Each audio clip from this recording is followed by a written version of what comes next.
Muito antes das rodovias modernas, existia um caminho que unia o alto da serra ao mar. Uma trilha de terra e pedra, testemunha silenciosa da construção de um estado e de uma nação. Esta é a história da lendária Estrada Velha de Santos, o primeiro elo pavimentado entre o Planalto e o litoral, um monumento de engenharia e bravura que desafiou a imponente Serra do Mar. Um percurso onde cada curva guarda uma lembrança, cada pedra sussurra um segredo. Conhecida hoje como Caminhos do Mar, esta estrada não é apenas asfalto e concreto. Ela é o berço de São Paulo, o caminho por onde sonhos, mercadorias e o próprio progresso fluíram em direção ao futuro. Prepare-se para embarcar em uma jornada pelo tempo, desvendando as origens, o apogeu e a redescoberta de um dos patrimônios mais fascinantes do Brasil. Um caminho que nos ensina que, para entender para onde vamos, precisamos primeiro saber de onde viemos. Esta é a saga da estrada que abriu o Brasil para o mundo, um testamento de coragem gravado na paisagem exuberante da Mata Atlântica. Nossa história começa muito antes do asfalto, quando a densa vegetação da Serra do Mar era desbravada apenas por trilhas íngremes e perigosas. Os povos indígenas foram os primeiros a traçar rotas por este labirinto verde, caminhos que depois seriam percorridos por jesuítas em missão de catequese. No século XVI, uma dessas trilhas ganhou nome e notoriedade, o Caminho do Padre José de Anchieta. Uma senda precária, mas vital, que ligava a recém-fundada vila de São Paulo de Piratininga ao oceano. Com o passar dos séculos, a necessidade de uma ligação mais robusta se tornou imperativa. A economia cafeeira florescia no Planalto, e era preciso escoar a riqueza da terra até o Porto de Santos, a porta de entrada e saída do Brasil. Tropeiros com suas mulas carregadas enfrentavam a jornada árdua, lutando contra a lama, as chuvas e os desafios de uma geografia implacável. O sonho de uma estrada segura e eficiente começava a tomar forma, não como um luxo, mas como uma necessidade vital para o desenvolvimento de São Paulo e de todo o país. O futuro do estado dependia de domar a serra. O século XX chegou e com ele a promessa de modernidade e progresso. O sonho de vencer a serra finalmente se materializaria. Em 1913, sob o comando do engenheiro Washington Luiz, que mais tarde se tornaria presidente do Brasil, iniciou-se a monumental obra da estrada Caminho do Mar. Milhares de operários, muitos deles imigrantes europeus, enfrentaram condições adversas, trabalhando com ferramentas rudimentares e a força de seus próprios braços para esculpir a estrada na encosta da montanha. Em 1926, um marco foi alcançado. A estrada foi inaugurada, tornando-se a primeira via pavimentada com concreto em todo o Brasil. Era mais do que uma obra de engenharia. Era um símbolo poderoso. Um atestado da capacidade paulista de superar desafios, um emblema do avanço industrial e do crescimento econômico que definiriam o estado nas décadas seguintes.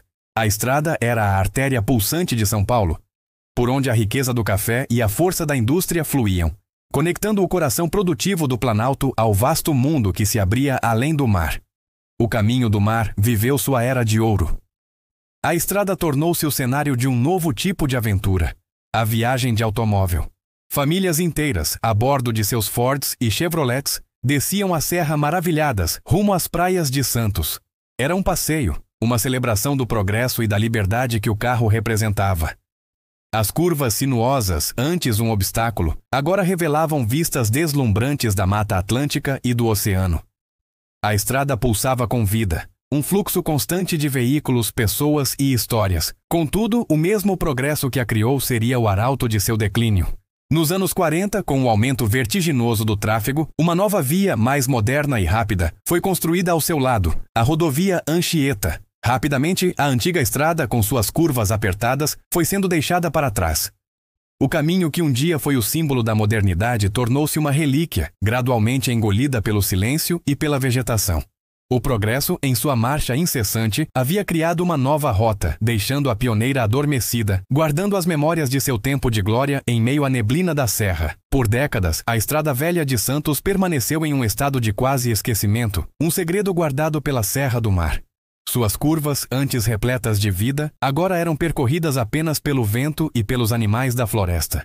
As construções históricas ao longo de seu trajeto, como a Calçada do Lorena, um trecho original do século XVIII, e os belíssimos monumentos construídos para a comemoração do centenário da independência, resistiam ao tempo como sentinelas silenciosas de uma era passada. Mas a história tem uma forma de se fazer ouvir. Nas últimas décadas, um movimento de redescoberta e valorização ganhou força. A estrada foi restaurada com cuidado, não para os carros, mas para as pessoas. O Parque Estadual da Serra do Mar abraçou o antigo caminho, transformando-o no Parque Caminhos do Mar. Um santuário que une a preservação ambiental da exuberante Mata Atlântica ao resgate de um patrimônio histórico inestimável. Hoje, o pouso de Paranapiacaba e outros monumentos voltaram a receber visitantes, não mais apressados em seus veículos, mas caminhantes atentos, que buscam conectar-se com a natureza e com a rica história gravada em cada detalhe deste percurso singular. Hoje, caminhar pela Estrada Velha de Santos é como folhear um livro vivo da nossa história. Cada passo revela uma nova página, uma nova paisagem, um novo sentimento. Dos mirantes, a vista do litoral se abre, grandiosa, nos lembrando da jornada épica que esta estrada representou. As ruínas e os monumentos restaurados contam histórias de engenho, trabalho e visão. O som não é mais de motores, mas do canto dos pássaros, do sussurro das árvores e do eco dos nossos próprios passos sobre o asfalto que testemunhou o nascimento da São Paulo moderna. Este lugar nos prova que o progresso não precisa significar esquecimento. A estrada que um dia foi abandonada renasceu como um convite à reflexão, ao lazer e ao aprendizado. Ela nos ensina sobre engenharia, sobre a natureza e, acima de tudo, sobre nós mesmos. Mais do que uma estrada, este é o caminho da nossa história, onde o passado encontra a natureza e o futuro reencontra suas origens. Obrigado por nos acompanhar nesta viagem. Se você se emocionou com essa história, deixe seu like, compartilhe e inscreva-se para descobrir mais tesouros do nosso Brasil. Até a próxima!